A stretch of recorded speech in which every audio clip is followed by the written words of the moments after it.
मुसलमान मरे।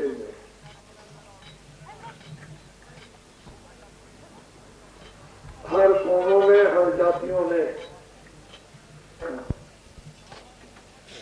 और जब हिंदू मुसलमान सिख ईसाइयों के यहाँ माँ के पेट से जब बच्चे पैदा होते हैं तो वो कुछ लेकर नहीं आते, न वो कुछ पहचानते हैं, न वो कुछ सुनते हैं, न वो कुछ समझ सकते हैं। न उनके पास उर्दू है, न उनके पास हिंदी है, न वो शादी विवाह करके आते हैं, न कोई मकान लेके आते हैं, और न कोई काम काज। जब बच्चे पैदा होते हैं तो मुसलमानों के यहाँ रोते हैं, हिंदुओं के यहाँ भी रोते हैं। मुसलमानों को भी अपने अक्ल से सोचना चाहिए कि मेरी औलाद जो बच्चे और बच्चियां पैदा हुई हैं वो कुछ लेके नहीं आए। हिंदुओं को भी ये सोचना चाहिए कि हमारे घर में बेटे और बेटियां पैदा होते हैं वो कुछ लेकर नहीं आते। रोते क्यों हैं? उनको दर्द है। क्यों रोते हैं? बच्चे को पीड़ा है। क्या तुम ये कभी पूछ सकते हो कि क्यों रोते हो? क्या वो तुमको बता सकता है कि मैं इसलिए रोता हूँ? उसको दर्द है, उसको पीड़ा है, तकलीफ है, उसको। धीरे धीरे बच्चा बड़ा होता है, धीरे धीरे उसकी बुद्धि और अकल जागती है। ज्यों ज्यों धीरे धीरे जल पृथ्वी अग्नि वायु आकाश ये पांचों पर धीरे धीरे बुद्धि खुलती है, अकल जागती है।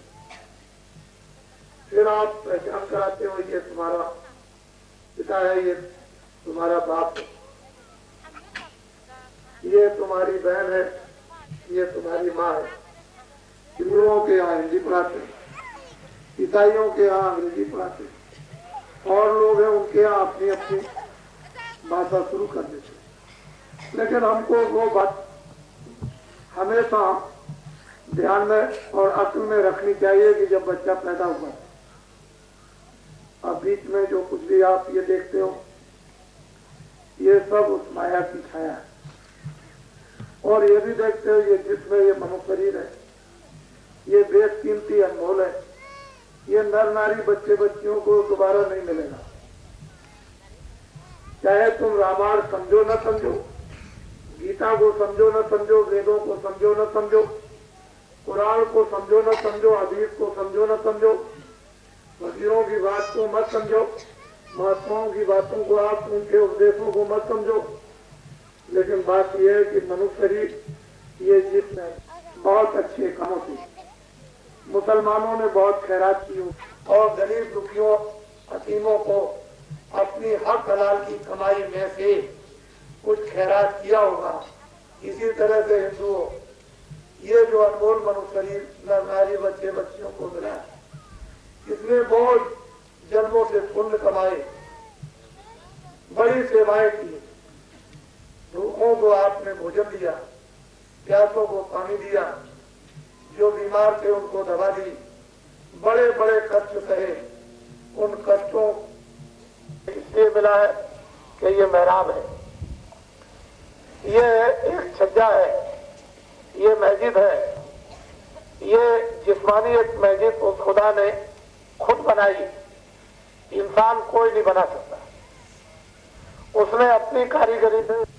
तो आज मौत के पहले, मरने के पहले तुम्हारी जीवात्मा, तुम्हारी रूह, मुसलमानों की रूह नजात पाती, हिंदुओं की जीवात्मा स्वर्ग पा जाती, तुमको वैकुंठ मिलता, स्वर्ग मिल जाता, मुक्ति मिलती, मोक्ष मिल जाती, अरे तुम जन्म मरण से छुटकारा पा जाते।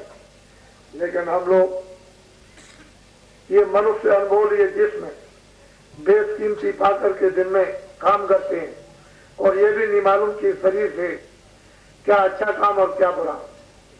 हम ये भी नहीं समझते हैं कि गुनाह क्या है, हम ये भी नहीं समझते हैं कि पाप क्या है, हमको ये भी नहीं मालूम है कि मनुष्य धर्म क्या है, हम ये भी नहीं जानते हैं कि इंसानी मजहब क्या है। अब फकीरों की, सच्चे फकीरों की मुसलमानों को जरूरत है।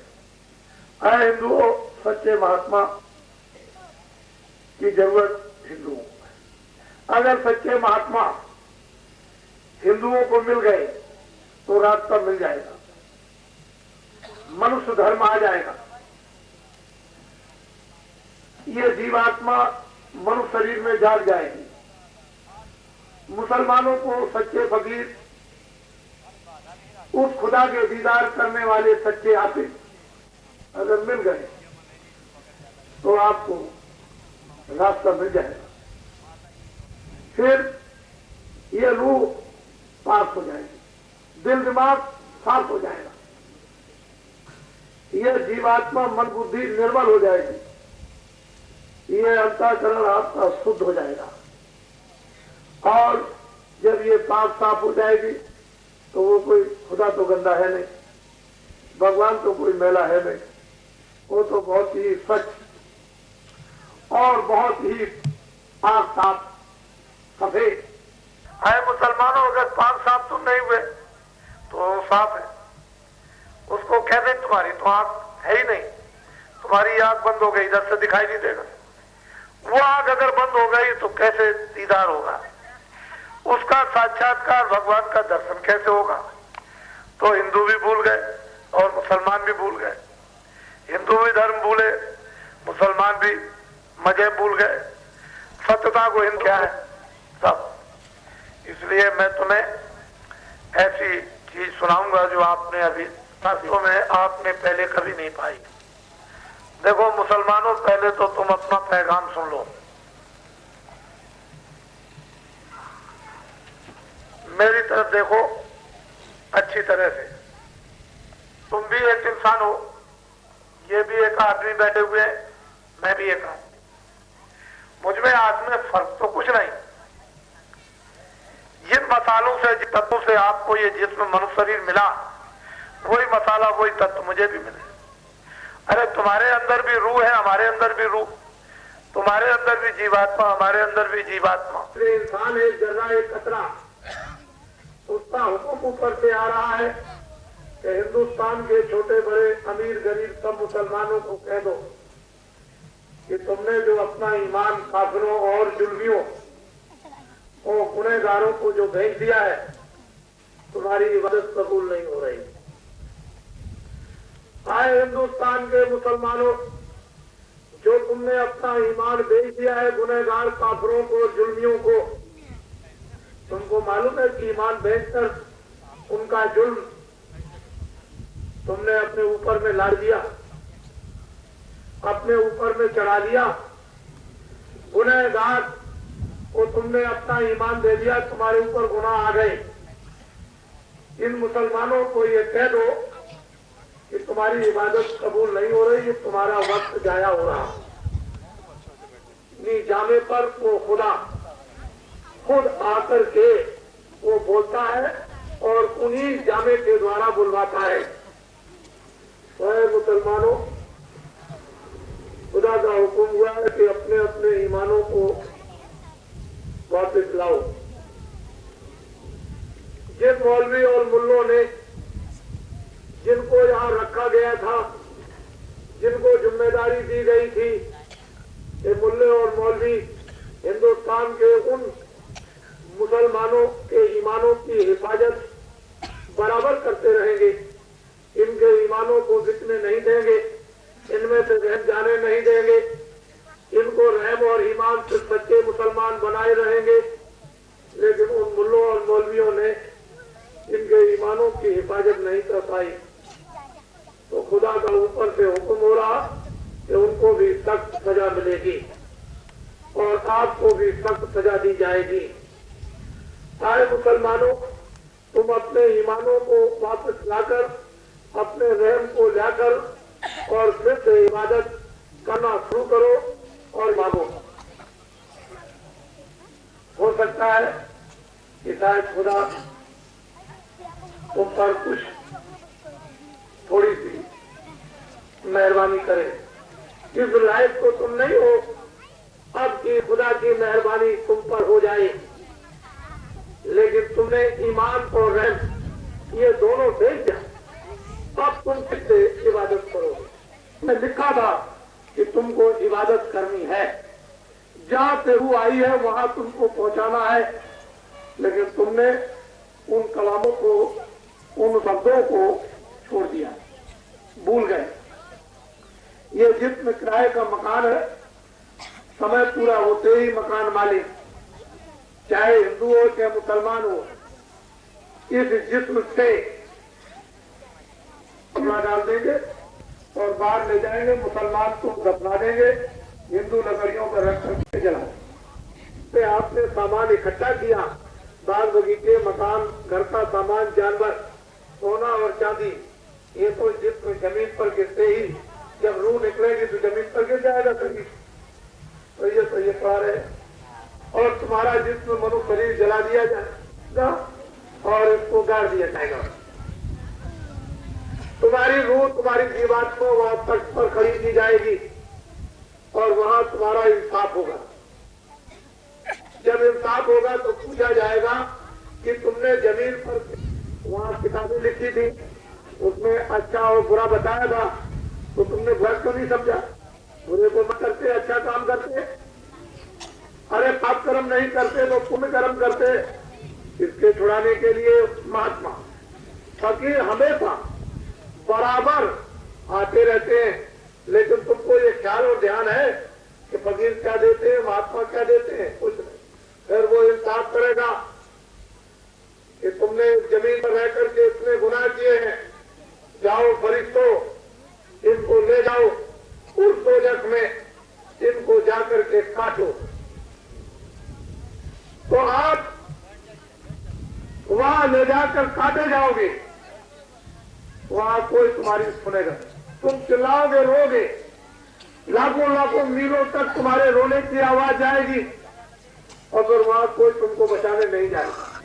ये तो हम जानते हैं कि तुम चोरी करोगे, चोरी करते वक्त में कहोगे हमको कोई नहीं पकड़ेगा, लेकिन जब पुलिस पकड़ेगी, ले जाएगी और सजा हो जाएगी, और जब जेल की ओर से भगवान की तरफ से हिंदू, मुसलमान, सिख, ईसाइयों को कोई रोक टोक नहीं है कि तुम अच्छा मत करो, बुरा मत करो, अच्छा भी करो, बुरा करो, सब तुमको अधिकार है, सब तुमको आजादी है, लेकिन जब फैसला होगा तो वहां तुम कुछ नहीं कर सकते। तो इसलिए ऊपर से हुक्म हो रहा है कि मुसलमानों से कहो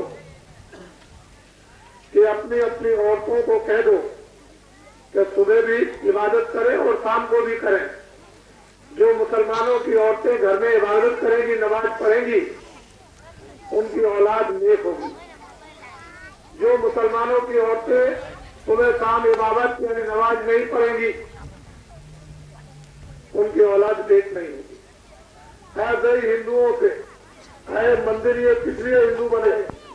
तुम एक दूसरे के दुखों को समझोगे तो उन्हें भी पूजा करना छोड़ दिया, दया करना छोड़ दिया, सच बोलना छोड़ दिया। अब तुम लगे हुए हो पेट भरने के लिए।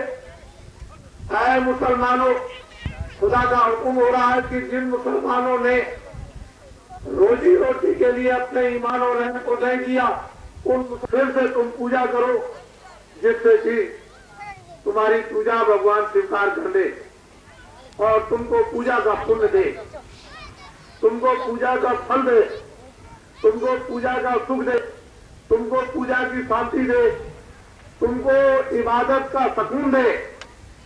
तुम ये काम करो, तुम शरीर से निरोगी रहो। इस काफिले की ये 10,000 किलोमीटर और 10 प्रांतों का और 90 दिन की ये परिक्रमा यात्रा है।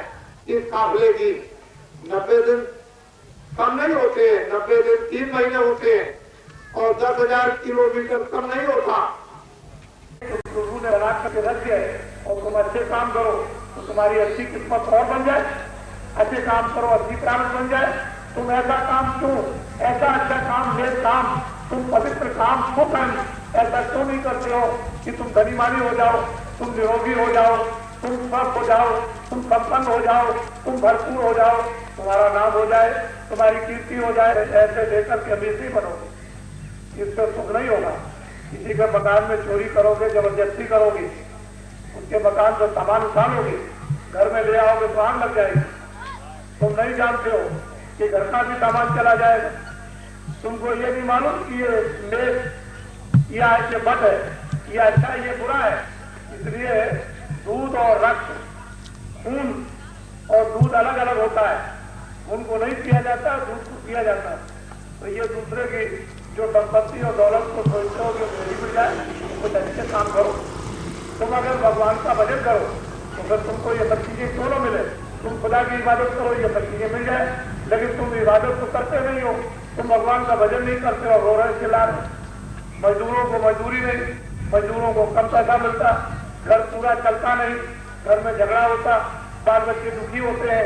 इसी तरह से जो और पढ़े लिखे हैं उनका भी घर उनकी तनख्वाह में चलता, वो भी परेशान। किसान खेती का काम करते हैं, ज्यादा बारिश हो गई तो फसल उनकी नाश हो गई तो बड़ा वो भी बेचारे रोते चिल्लाते हैं, फिर उनके लिए दवा, उनके लिए डॉक्टर नहीं, तो बहुत परेशानियां।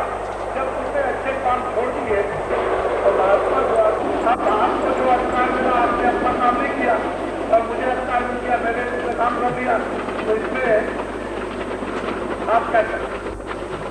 ऐसे किराए के मकान में, इस किराए के मकान का नाम मेरी निगाह में, मेरी आंखों में, मेरी बुद्धि में, दिल और दिमाग में न कोई हिंदू है, न कोई मुसलमान, न कोई ईसाई। जब तुम पैदा होते हो तो नंगे आते हो, उस समय तो कोई पहचान नहीं, उस समय को सुनते नहीं थे, उस समय को बोलते नहीं थे और उस समय देखते भी नहीं थे। और फिर तुमको उर्दू का भी ज्ञान नहीं था, तुमको हिंदी और संस्कृत का भी ज्ञान नहीं, तुमको बंगला का भी ज्ञान नहीं था, तो फिर ये सब नंगे आए थे, कपड़े भी नहीं थे। और आप इसी को देखते हो ज्ञान प्राप्त होगा। चलो ये तो कुछ बात बच्चे लेकर आया नहीं, कुछ खेती दुकान लेकर आया नहीं, कुछ दफ्तर का काम लेकर आया नहीं, कुछ हिंदी और मजहब को लेकर आया नहीं, कुछ धर्म को, ये तो लगा अज्ञान में आया। तो तुम अब कहने लगे मेरा मजहब, तुम कहते हो मेरा धर्म, तुम कहते हो मेरे बच्चे, तुम कहते हो मेरी जमीन। अरे इसमें निर्वाह करो, ज्ञान करो, अच्छे काम करके अपना निर्वाह करो, ताकि शरीर सुखी है, बच्चे सुखी रहे। तो हम ये तो नहीं कहते हैं बच्चों को छोड़ दो, तो दिन में खेती दुकान दफ्तर का काम करो, शाम को आओ बच्चों की सेवा करो, खिदमत करो। अब ये हिंदू मुसलमान सिख ईसाई जब घर में कोई काम का समय न रहे तो 15 मिनट 20 मिनट ये मैजिक है, इसमें वो खुदा आवाज देता है, तुम्हारी रूह सो रही है। ये मंदिर है भगवान का बनाया हुआ मनुष्य शरीर, इसमें परमात्मा 24 घंटे होता है। देववाणी, ब्रह्मवाणी, आकाशवाणी हो रही है, लेकिन तुम्हारी आत्मा सो रही। अब तुमने उसके ऊपर में गंदगी को, मिट्टी को डाल दिया तो थोड़ा तो चला गया। जब मिट्टी के नीचे चला जाएगा थोड़ा नहीं मिलेगा, तो गई। अब होश नहीं है। तुमको अगर कोई ऐसा इंजेक्शन लगा दे या तुम ज्यादा कोई ऐसी नकली चीज तुम खा लो तो तुम्हारी बुद्धि सो जाती है, फिर तुमको कोई ज्ञान नहीं, पागल हो गए। तो इसी तरह से तुमने ऐसे बुरे कर्म, ऐसे बुरे काम तुमने किए हैं कि तुम्हारी जीवात्मा बिल्कुल सो गई, बेहोश हो गई। अब उसे क्या कुछ भी ज्ञान नहीं, उसे कुछ भी होश नहीं। तो उसी जीवात्मा को, उसी रूह को होश में लाने के लिए ही फकीर और महात्मा आते हैं। तो मोटी बात है, सब कुछ छूट जाएगा। आप 1 करोड़ अपने पास रखो, आप 1 लाख अपने पास रखो, आप 10,000 अपने पास रखो और 10 मकान अपने पास रखो और सैकड़ों कपड़े अपने पास रखो, लेकिन ज्ञान तो ये होना चाहिए। अगर ज्ञान बुद्धि का होगा कि ये वस्तुएं समय पूरा हो जाएगा तो छोड़नी होंगी। आदमी को ज्ञान मोह ममता तो नहीं, हमने मोह क्या ममता कर ली, आसक्ति कर ली, दूसरा ये माया की छाया, तो इस छाया से छाया का काम ले लीजिए, लेकिन जब जीवात्मा और रूह इसमें से निकाल दी जाए ऐसा आएगा। मैं आपको पहले सिखाऊंगी, आज से 50 साल पहले सिखाऊंगी, जब अंग्रेजों का राज था तो उसने कहा था कि आप दबाव इकट्ठा मत करो, वो तो मत आ रहा है, अंग्रेज से चले जाएंगे, भारत को आजाद हो जाएगा।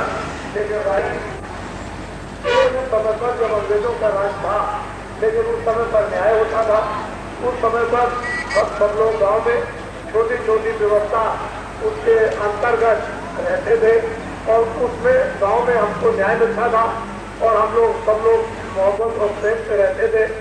इतनी लड़ाई नहीं थी, इतने झगड़े नहीं थे, ऐसी चोरी नहीं थी, इस तरह की बीमारी भी नहीं थी, इस तरह की मतलब बेईमानी भी नहीं थी, ये कुछ नहीं थे। बड़ी सस्ती थी, चांदी का 1 रुपया था, ये धोखा हो गया।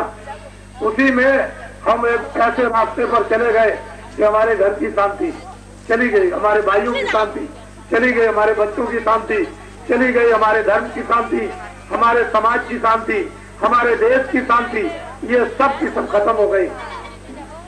अब ये किसान बेचारे रोते हैं कि हमारे ऊपर कर्जा बहुत हो गया। कोई किसान कहता है बगीचे का कर्जा, कोई किसान कहता है खाद का कर्जा, कोई किसान कहता है बीज का कर्जा, कोई किसान कहता है ट्यूबवेल का कर्जा, कोई किसान कहता है इंजन का कर्जा, तो कोई किसान कहता है जानवर का कर्जा, भैंस और बैल का कर्जा। अब इनके ऊपर में बड़ी मुसीबत है, ये बड़े परेशान हैं। इधर मजदूरों को मजदूरी इसलिए नहीं मिल रही, आबादी बढ़ गई, कितनी उनको मजदूरी मिलेगी। इधर कर्मचारियों को ज्यादा तनख्वाह वेतन नहीं मिलता है, वो परेशान। बीमारी उनके घरों में 100 रुपया उनका बीमारी में चला जाता है, दवा में, तो खाने के लिए उनके पास नहीं। वो बेचारे कहते हैं घर के झगड़े को मिटा दीजिए। यही पर मैं मुसलमानों से सुनता चलाया, उनकी औरतें भी कहती हैं और मुसलमान भी कहते हैं, हिंदू भी कहते हैं, हिंदुओं की औरतें भी कहती हैं, ये देवियां भी कहती हैं, बड़ी तकलीफ है। कोई बीमारी लेकर चला रहा, कोई झगड़ा लेकर चला रहा, कोई गरीबी लेकर के चला रहा। सुनते सुनते सुनते सुनते तुमको मालूम है कि फकीर और महात्माओं को कितना कष्ट और कितनी तकलीफ होती है, तुम नहीं जानते। तो हम तो तुम्हारी तकलीफ में, तुम्हारी बीमारी में, तुम्हारी परेशानी में, तुम्हारे झगड़ों में, तुम्हारे समाज के झगड़ों में, तुम्हारे धर्म के झगड़ों में हम तो मदद करना चाहते हैं, हम तो सहायता करना चाहते हैं कि तुम्हारा ये दुख दूर हो और तुम सुखी हो, तुम आराम में रहने लगो, तुम्हारी बीमारी चली जाए। हम चाहते हैं तुमको भोजन मिले, हम चाहते हैं तुमको कपड़े मिलने लगे, तुमको सबको काम मिलने लगे, तुम्हारे बाल बच्चों का पालन पोषण हो। कहाँ पर? बड़ी दूर उत्तर प्रदेश और कहाँ बिहार, वहाँ के लोग यहाँ काम करते हैं, इसलिए कि रोजी रोटी चल जाए। वो बेचारे यहाँ रहते हैं, बच्चे वहाँ रहते हैं, इतना उनको यहाँ मिलता नहीं कि बच्चों का पालन पोषण हो। क्या वहाँ तुमको रोजी नहीं मिल सकती है? लेकिन वहाँ नहीं मिली, तो यहाँ करने के लिए आ गए। मैं नागालैंड में गया, उधर देखा कि बहुत से लोग वहाँ पर इधर से उधर में जाकर के काम कर रहे हैं। क्या उनको वहाँ रोजी रोजगार थे? तुम अपने पर विश्वास रखते, भगवान पर विश्वास रखते, महात्मा जो बता देते उस पर विश्वास कर लेते, तो तुमको तो वहीं पर शरीर की रक्षा के लिए सब कुछ मिल जाता है। लेकिन मनुष्य भटक सकता है, वहाँ कुछ मिल जाएगा, वहाँ कुछ रहेगा। ऐसा राजस्थान के लोग यहाँ कितने पड़े हैं जो दुख व्यापार कर रहे हैं, वो सोचते हैं कि चलो वहाँ मिल जाएगा कुछ। तो इस तरह से दूर दूर अपने घर को, बच्चों को छोड़कर कोई कहीं पढ़ा, कोई कहीं पढ़ा है। लेकिन हमारे ऋषियों मुनियों की शिक्षा, हमारे ऋषियों मुनियों की एक व्यवस्था घर गृहस्थी की ऐसी थी कि जहाँ भी तुम काम, यहाँ बड़े बड़े झगड़े, में बड़े बड़े झगड़े, बड़ी लड़ाई। लेकिन जब ये पता चला कि यहाँ बच्चों द्वारा कोई लड़ाई, कोई झगड़ा नहीं, कोई लड़ाई, कोई झगड़ा नहीं, तो ये आसाम है। अब तो सरकार बदल गई, एक नई सरकार आई है। आप लोगों से सबसे ये निवेदन है कि जो नए लोग आए हैं, जिनको आपने एक मौका, एक अवसर दिया है सेवा करने का, तो उनको इतना और अवसर दीजिए कि 30 महीने तक कुछ मत बोलिए। 30 महीने तक उनको, नए लोगों को, जो नए बच्चे आए, कुछ सोचने दीजिए, कुछ देखने दीजिए, कुछ कागज देखने दीजिए, कुछ जगह देखने दीजिए, कुछ विचार करने दीजिए। तो 30 महीने के बाद फिर कुछ, जब वो इतने दिन में सोच साच लेंगे, समझ लेंगे, देख लेंगे, तो फिर आपका कुछ काम करना शुरू करेंगे। और एक ही दिन में आपने, एक महीने में आपने चिल्लाना शुरू कर दिया तो आप खुद रो पड़ोगे, तो तुम्हारा कोई भी काम नहीं होगा। तुमको और तकलीफ होगी, और दुख होगा, और चिल्लाओगे तो फिर और मुश्किल हो जाएगा। कर्म तो खराब है ही। हमारी जो सरकार है वो पूरी भ्रष्ट है। और हमारे कर्मचारी अधिकारी सब भ्रष्ट। हमारे जो दुकानदार हैं, जो व्यापारी हैं, ये भी पूरे भ्रष्ट। और ये सब के सब दलाल हैं। लेकिन मैं तो नहीं कहता हूं कि आप भ्रष्ट हैं, आप दलाल हैं, आप खराब हैं। हम तो ये कहते हैं कि जब 500 रुपए 600 रुपए कर्मचारी को मिलेगा और 600 रुपए उसकी बीमारी में दवा और डॉक्टर में भ्रष्ट नहीं कह सकते। पेट के लिए, बच्चों के लिए तो उसको भोजन मिल जाए, हमको पूरे खर्चा सबको कहते हो, हमको पूरा रास्ते पूरी सुविधा दो। हम काम करने को तैयार है, मेहनत करने को तैयार है, हम खेती करने को तैयार है, हम दुकान करने को तैयार, हम दफ्तर बड़े गुनाह किए हैं। फिर तुम्हारी रूहों को दोजख में भेज करके सख्त सजा देगा। फिर तुम चिल्लाओगे, रोओगे और वहां कोई सुनने वाला नहीं।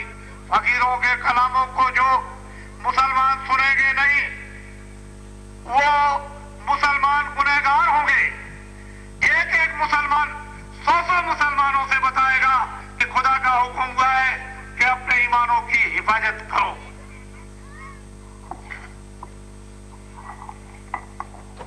बेशकीमती रूहानी तकरीर आपके बीच में पेश करके हिंदुस्तान की दौड़ो दौड़ो मुसलमानों, ये कलाम है, ये वक्त बेशकीमती है, दोबारा फिर नहीं मिलेगा। दौड़ के आओ, पैगाम को सुनो, ये हकीकत है। जब तुम सुनोगे, गौर से अपनी अकल से काम लोगे, तभी कुछ काम बनेगा। ये पैगाम है, दौड़ करके जल्दी से आओ, नहीं पीछे अफसोस करोगे। दौड़ो दौड़ो मुसलमानों, कलामों को सुनो। हाय मुसलमानों, मुझे देखो, मैं इंसान हूं, तुम्हारी तरह से मैं इंसान हूं। ऊपर से आवाज आ रही है, ऊपर से आवाज आ रही है। खुदा का हुक्म हुआ है कि हिंदुस्तान के मुसलमानों को ये बता दो कि मुसलमानों ने अपना अपना ईमान बेच दिया है। बेचे हुए ईमान से खुदा की इबादत कबूल नहीं हो रही है। ये सारा वक्त तुम्हारा इबादत के वक्त जाया हो रहा है। हाय मुसलमानों, इस रोजी रोटी के लिए तुमने अपने ईमान को बेच दिया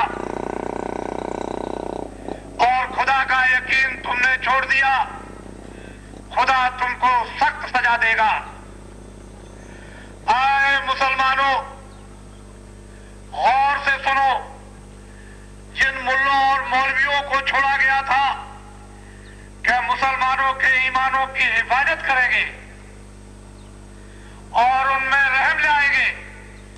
उन मुल्ले और मौलवियों ने अपने अपने काम को, अपने फर्ज को पूरा नहीं किया और मुसलमानों का ईमान चला गया।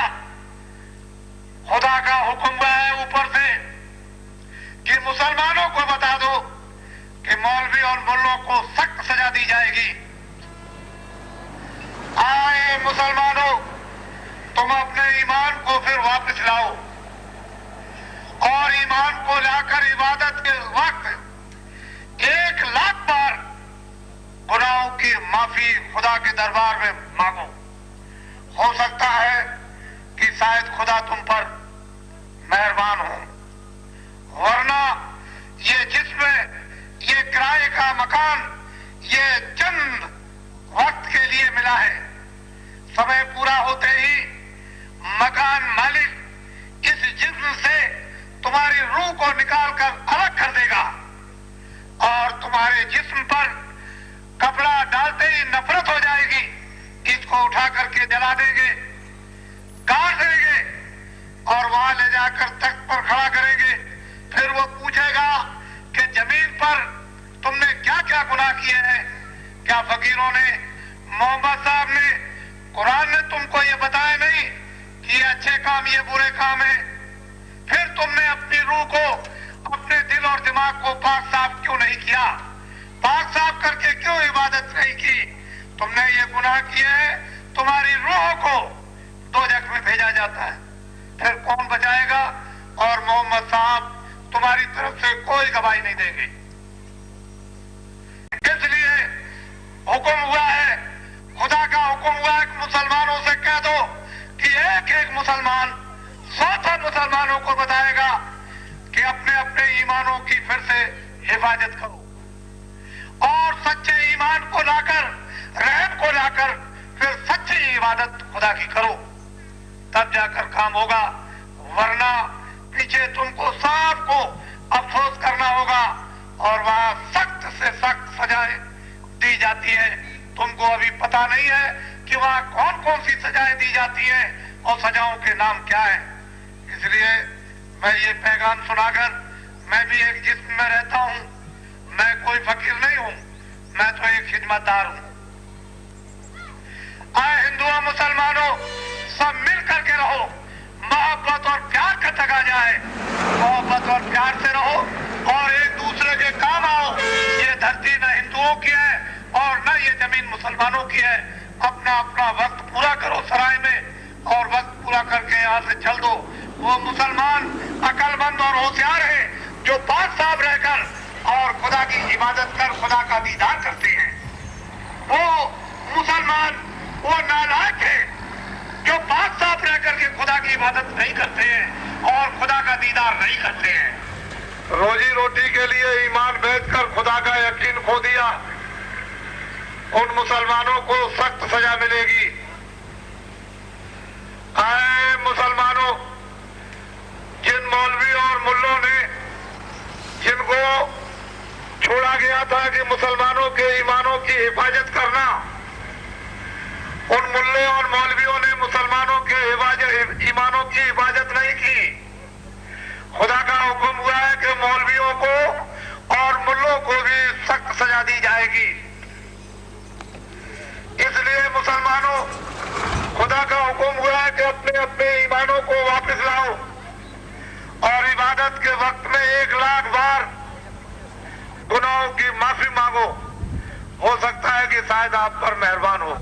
ये जिस्म किराए का मकान है, जब तुम्हारी रूह निकाल कर अलग कर दी जाएगी तो ये जिस्म को उठा करके नफरत के साथ दफना दोगे और रूह को इंसाफ के तख्त पर खड़ा किया जाएगा। पूछा जाएगा कि तुमने कितने वहां गुनाह किए जमीन पर, तो फिर मोहम्मद साहब तुम्हारी तरफ से कोई गवाही नहीं देंगे और कुरानों के कलामों को तुमको बिल्कुल याद नहीं है, तुम कतई उसको भूल गए हो। इसलिए फिर से दोबारा अपने ईमानों को लाओ और उसको पाक साफ करो और फिर इबादत करो, तब तुम्हारी इबादत कबूल होगी। उस खुदा का हुक्म हुआ है कि मुसलमानों को कह दो कि एक एक मुसलमान 100 मुसलमानों को बताएगा कि मथुरा से एक बाबा है, उन्होंने ये कहा कि खुदा का हुक्म हुआ है कि मुसलमान अपने ईमानों की खुद हिफाजत करें, वरना आपको अफसोस करना होगा और कोई आपके काम नहीं आएगा। हिंदू और मुसलमानों सब मिलकर रहो मोहब्बत और प्यार के साथ और दोनों के दोनों एक दूसरे के काम आओ। ये धरती जमीन किसी की नहीं है, इसको सबको छोड़ करके जाना है। यहाँ कोई हिंदू कोई मुसलमान नहीं।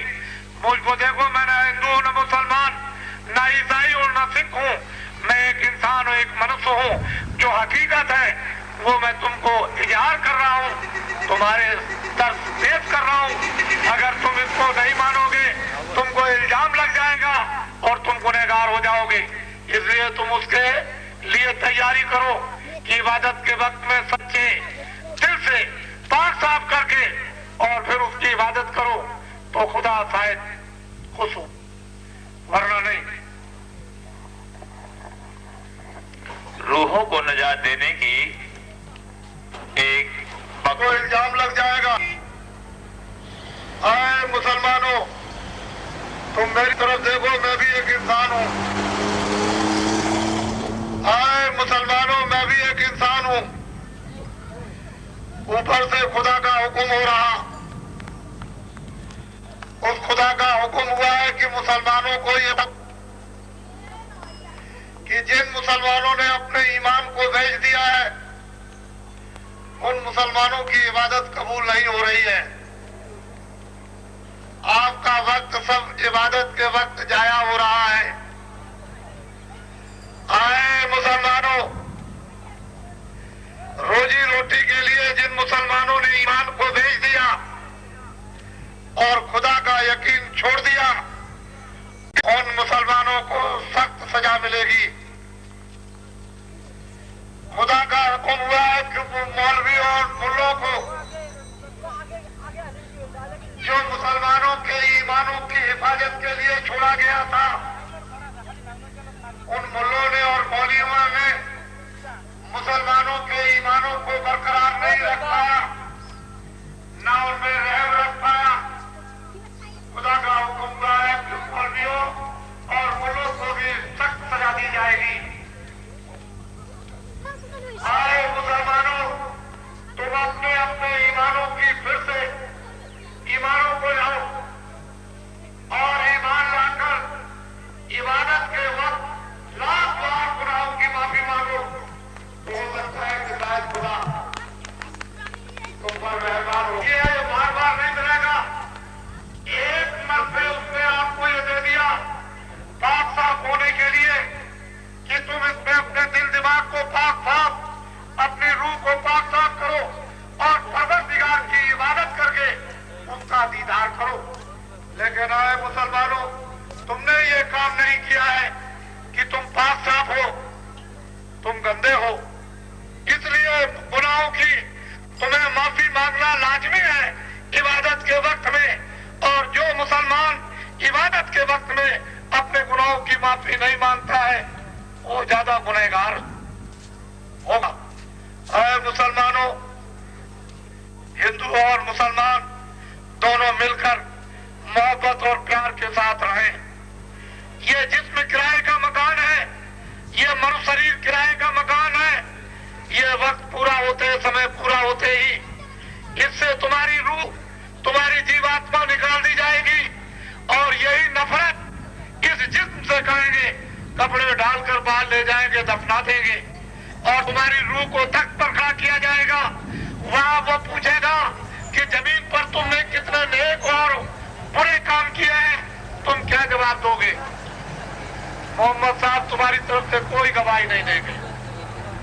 जो कुरान में कलाम लिखे हैं वो तुम्हारी अक्ल में नहीं है, वो तुम उनको सोच नहीं सकते, समझ नहीं सकते। तो बताओ फिर तुमको नजात कैसे मिलेगी? फिर वही तख्त का मालिक हुक्म दे देगा कि रूहों को दोजख में ले जाओ, फिर सख्त सजाएं दी जाएगी जो लिखने में नहीं आता है। आए मुसलमानों, हुक्म हुआ है मालिक का, खुदा का हुक्म हुआ कि मुसलमानों से कह दो कि एक एक मुसलमान 100 मुसलमानों को बता दे कि खुदा का हुक्म हो गया है कि अपने अपने ईमानों की हिफाजत करो। जो मुसलमान इसको नहीं बताएगा वो गुनहगार माना जाएगा। फिर बताओ, जब गुनहगार हो जाओगे तो फिर खुदा कैसे कबूल करेगा? जब उन सब मुसलमानों को सख्त सजा मिलेगी जिन मुल्ले और मौलवियों को यह सौंपा गया था कि मुसलमानों के ईमान की हिफाजत करना और इनमें रहम रखना। उन मुल्ले और मौलवियों ने मुसलमानों के ईमान की हिफाजत नहीं की। खुदा का हुक्म हुआ है कि उनको सख्त सजा मिलेगी। आए मुसलमानों, तुम फिर से अपने ईमान को लाओ और इबादत के वक्त 1,00,000 बार गुनाहों की माफी मांगो, मेहरबान हो। आए मुसलमानों, ये जिस्म जो है किराए का है।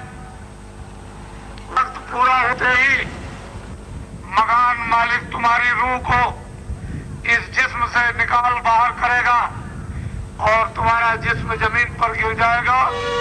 इसको दफना देना।